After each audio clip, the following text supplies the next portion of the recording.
गुरुमुखो, आज का सत्संग बहुत ही महत्वपूर्ण है। सभी गुरुमुख ध्यान पूर्वक सुने और लाभ उठाएं।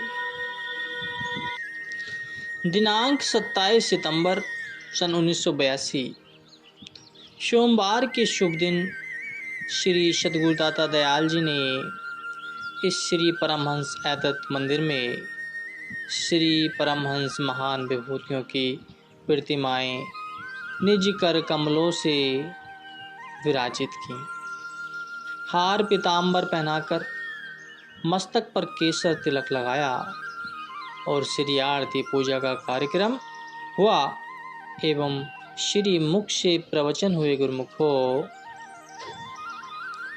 कि कुदरत के घर में किसी चीज की कमी नहीं है। इंसान जो चीज मांगता है कुदरत की ओर से निश्चय ही वह चीज मिल जाती है। हर इंसान अपने विचार से मांग करता है।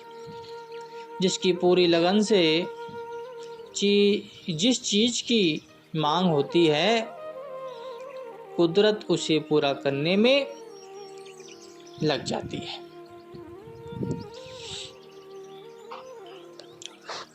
एक मनुष्य धन की चाह न रखता है, उसे धन मिल जाता है।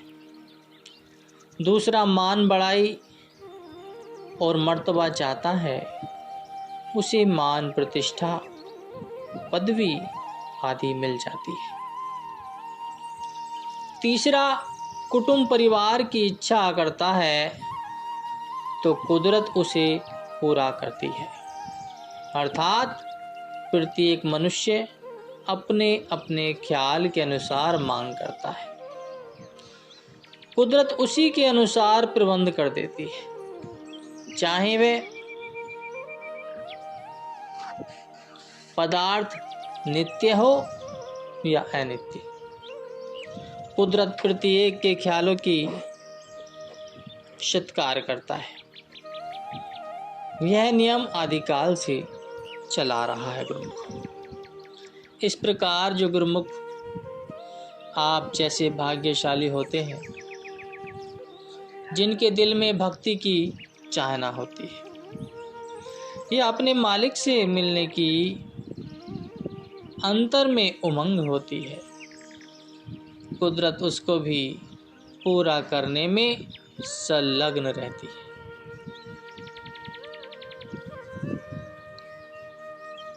बल्कि उनके ख्याल को पूरा करने की उसे चिंता होती है। मगर यह देखना है कि आम दुनिया किस चीज़ की मांग करती है और गुरुमुख किस चीज़ की मांग करती है। दुनिया अनित्य चीज़ों की मांग करती है। सारा जीवन उन नाशवान पदार्थों की लगन में खो देते हैं। उन्होंने नाशवान पदार्थ मांगे तो वे उनको मिल गए, लेकिन सुख शांति की प्राप्ति नहीं हुई। कारण यह है कि उनके ऐसे विचार नहीं थे, इसी कारण उन्होंने भक्ति की मांग नहीं की है।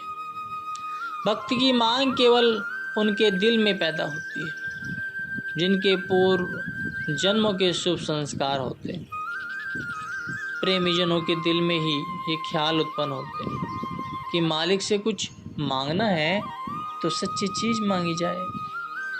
उसके घर में कोई कमी नहीं, भंडार भरे पड़े हैं। उदाहरण के तौर पर यदि कोई राजा के दरबार में जाकर पैसा 2 पैसे की मांग करे तो उसने क्या मांगा? हीरे जवाहरात की मांग क्यों न करे?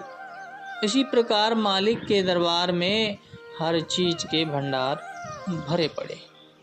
नाशवान वस्तुओं की मांग करने की अपेक्षा सच्ची वस्तु क्यों न मांगे? इस प्रकार की मांग गुरुमुखों के दिल में पैदा होती है और कुदरत उसे पूरा करने के लिए चिंतित रहती है।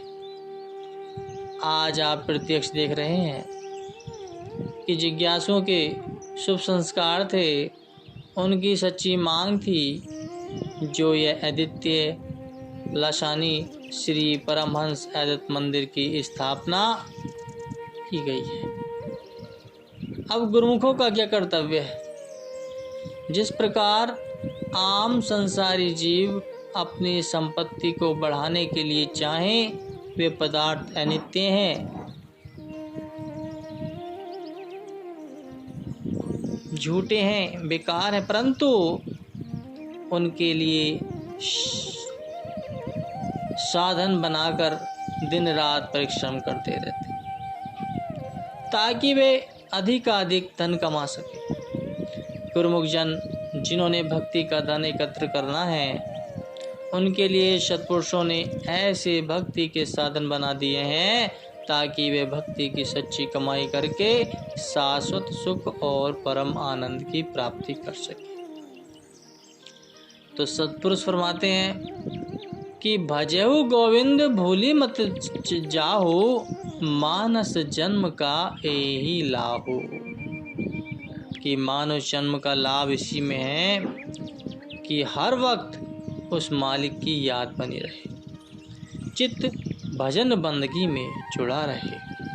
सत्पुरुषों की संगति में आने से ही मनुष्य को पता चलता है कि अपने जीवन में किस प्रकार भक्ति धन कमाना है। उनके लिए सत्पुरुषों ने जगह जगह श्री मंदिरों की स्थापना कर दी ताकि गुरुमुख जन अपने दिल में वह दर्शन ध्यान बसा सकें, जिससे दिल से बाकी दुख देने वाली मलिनता निकल जाए और एक मालिक का ध्यान बसा रहे। उस दर्शन ध्यान से शाश्वत सुख और आनंद मिलता रहे। यह सच्चा धन इस लोक में भी साथ रहे और परलोक में भी काम आ सके। यही सच्ची पूंजी और सच्ची जायदाद है। इस जायदाद को संभाल कर रखना है। इसके लिए क्या करना चाहिए? गुरुमुखों का यह फर्ज हो जाता है कि हर रोज सत्संग में आकर विवेक प्राप्त करें, जिससे अपने जन्म की सफलता का निर्णय कर सके कि हमारा जन्म किस कदर कीमती है।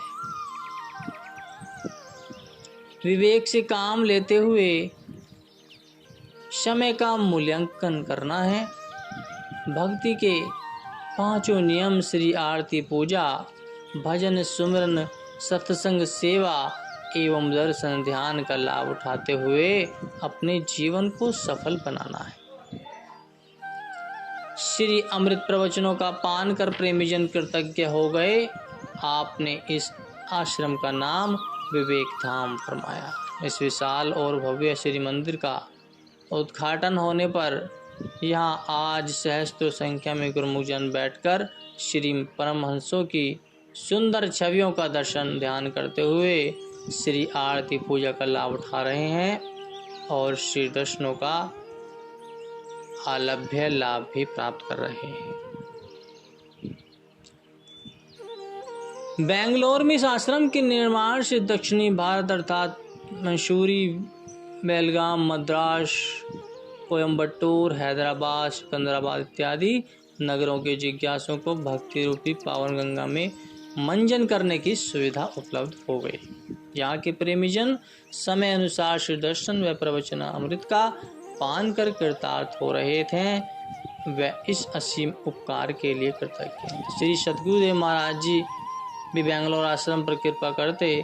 कुछ प्रेमी अपने नए बने हुए बंगले अथवा कई प्रेमी अपनी फैक्ट्री आदि में पधारने के लिए विनय करते। तो आज आप समय समय पर स्वयं वहाँ विराजमान होकर उनकी हार्दिक अभिलाषा को पूर्ण करते। उस समय जिस भी ग्रह को पवित्र करते, उस परिवार की प्रसन्नता का ठिकाना न होता। आत्म आनंद में विभोर सभी के चेहरों पर विलक्षणता मस्ती छा जाती। आपके नूरानी तेज को निरख कर उन्हें ऐसा प्रतीत होता कि निराकार प्रभु साकार रूप में उनके गृह में पधारे। आप भक्त दरियाई लाल सिंह के सुपुत्र के घर का शुभ मुहूर्त करने के लिए आश्रम से कुछ प्रेमियों के साथ यहाँ पधारे, तो वहाँ उन्होंने फूलों और बेलों से आपके कमरे को इस प्रकार सुसज्जित किया था कि ऐसा लगता था मानो ये फूल और बेलों से ही बना हुआ कमरा है, और इसमें दीवारें और छत तो ऐसी हैं ही नहीं, चाहू और उस कमरे में फूलों की महक और सुंदरता अद्भुत रंग बिखेर रही थी। ढोल नगाड़े एवं सुस्वागतम के मधुर संगीतों में मंद मंद मुस्कुराते हुए मुख्य द्वार पर रिबन काटा।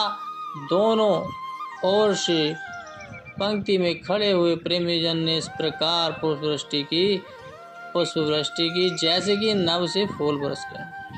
सबने गदगद हृदय से इस मनोहरी से दर्शन की छवि को निहारा। आपने प्रथम उनके श्री मंदिर में प्रवेश किया और पुनः पुष्प सुसज्जित कमरे में विराजमान। तो आपने फरमाया कि प्रेमी, यह एक कमरा है या कि स्वर्ग से उतरे हुए पुष्पों की सुशावित महक से महकता उद्यान? यह पुष्प और बेले क्या हैं? उस प्रेमी ने उत्तर दिया, प्रभु, यह आपके द्वारा हमारे दिलों में उत्पन्न किया प्रेम का उपहार है। आप यही हम पर कृपा करें कि हम आपके ध्यान में सदा इस प्रेम को सजाए रखें, सर्वदा आपको इसी प्रकार अपने दिल में नयनों से निखारते रहें। तो आपने आशीर्वाद देकर फरमाया कि दृढ़ विश्वास, श्रद्धा और प्रेम ही प्रेमी की पूंजी है। इसकी संभाल करोगे तो बाहरी नेत्रों से एवं अंतर्मन में इसी स्वरूप को समाने पाओगे। तो आपने उपस्थित सभी गुरुमुखों को परिवार के सदस्यों के सम्मुख श्री वचन फरमाए कि गुरुमुखों, मानव जीवन अनमोल है, सब योनियों से श्रेष्ठ भी है। इसकी कीमत व कदर केवल गुरुमुख ही पा सकते हैं। कारण यह है कि उन्हें सत्पुरुषों की सुसंगति का दुर्लभ सहयोग मिल गया है। आम संसारी जीव इससे गुमराह हैं। उन्हें इस चीज़ की समझ ही नहीं कि जिन्हें सत्पुरुषों की चरण शरण और सुसंगति नहीं मिली, उनके लिए संत कथन करते हैं कि ते दिन भय अकार थी, संगत भई न संत, प्रेम बिना पशु जीवना, भक्ति बिना भगवंत। कि सत्पुरुषों की संगति के बिना जीवन निरर्थक है। प्रभु प्रेम के बिना जीवन का न कोई अस्तित्व है और न ही कोई मोल है। मालिक की भक्ति और प्रेम के बिना जीवन थोथा और अधूरा है। सत्संगति का सौभाग्य करोड़ों जन्मों के पुण्य एकत्र होने पर मिलता है। करोड़ों जन्म तो केवल गिनती के हिसाब से कहे गए हैं, परंतु इसका तो कोई हिसाब ही नहीं लगाया जा सकता। तो गुरुमुख जन संसार में रह रहे हैं, संसार के कारोबार कर रहे हैं, संसार का कार्य व्यवहार भी कर रहे हैं। उन्हें आज इतना आत्म आनंद मिल रहा है। क्यों? यह आत्मिक आनंद और सुख उसे ही मिलता है जिसके हृदय में भक्ति और प्रेम की लगन जागरूक हो चुकी है। परमात्मा ही प्रेम स्वरूप है, अर्थात हार्दिक प्रेम से ही प्रभु परमात्मा को पाया जा सकता है। मानव जन्म का ध्येय यही है, जिसे पाकर जीव धन्य हो जाता है और उज्जवल मुख दरगाह में जाता है। इसके पश्चात प्रभु प्रेम एवं प्रभु आगमन के भजन गाकर सब झूमने लगे। शाम के समय उस परिवार ने जब श्री चरणों में मत्था टेका तो आपने मुस्कुराते हुए फरमाया कि प्रेमी परिवार और प्रेम ही है। प्रेमी परिवार और प्रेम ही है आधार। सब और प्रेम ही प्रेम, आनंद ही आनंद छा रहा है। यही आनंद सदा अपने हृदय में कायम रखो। अपने दिल को सतगुरु के दर्शन, ध्यान, सेवा, सत्संग में लगाओ और जीवन को सफल बनाओ। बोलो जयकारा। बोल मेरे श्री गुरु महाराज जी की जय।